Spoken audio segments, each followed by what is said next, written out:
The author, historian Jonathan Darman is with us tonight, as is Hugh Hewitt, host of the Hugh Hewitt Show on Salem Radio and an MSNBC political analyst. Thank you both, gentlemen, for coming in. Jonathan, we've learned, people who weren't immersed in Watergate have learned enough about the similarities, and yes, media is at the speed of light now.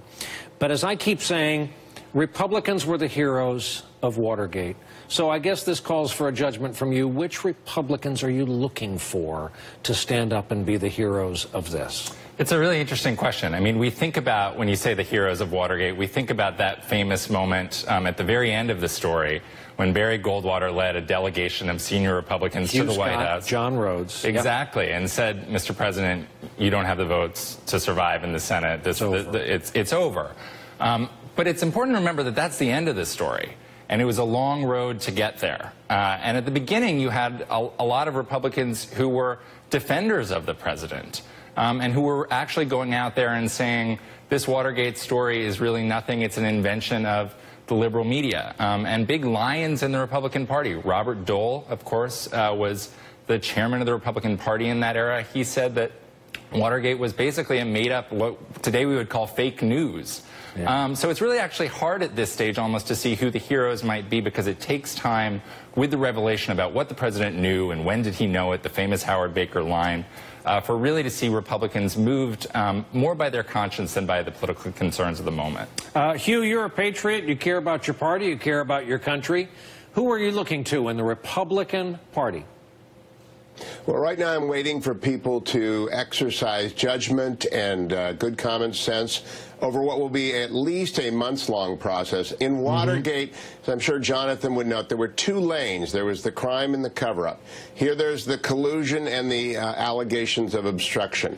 As to the latter, just on May 3rd, former Director Comey testified under oath in response to a question from Senator Hirono that no one had asked him not to do anything. That's a paraphrase, but it's very close. There simply is no obstruction, but it's a big red flare to the Trump White House not to do any obstruction. As to the collusion, the Washington Post story today is a hammer blow. And the one thing that Nixon learned from Watergate, he waited until May 1st, 1973 to fire the 4 senior people.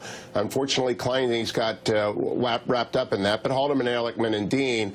Whoever is under investigation ought to be out of the White House next week. And I think we can count on the people who are not the subjects of interest to be telling us who is by the end of next week, Brian. I don't think we're going to need reporters. I think we're going to need the White House staff to say, not me. And Hugh, in 60 seconds, what is the White House agenda right now? And can you disagree with me that this has consumed and now defines, as of tonight, day 120, the Trump administration?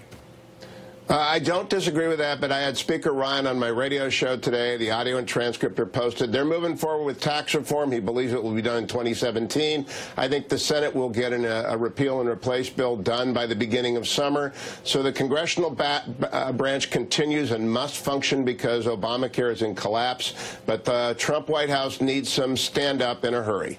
Jonathan, does this feel like Watergate on perhaps methamphetamines? It does.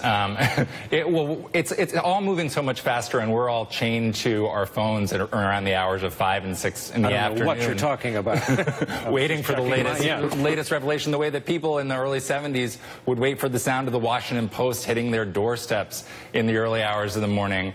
But the criminal investigation is still in, from what we know, the early stages, and we have no idea where it is in the courts. By this point in Watergate, you had convictions of the Watergate burglars, and you had a whole process that was moving on in the courts at quite a lot farther than we are. So in a certain sense, we're actually behind the Watergate timetable as that feels. Gentlemen, thank you both on a Friday night for helping out our conversation, making us all sound smarter. I appreciate it. Jonathan Darman.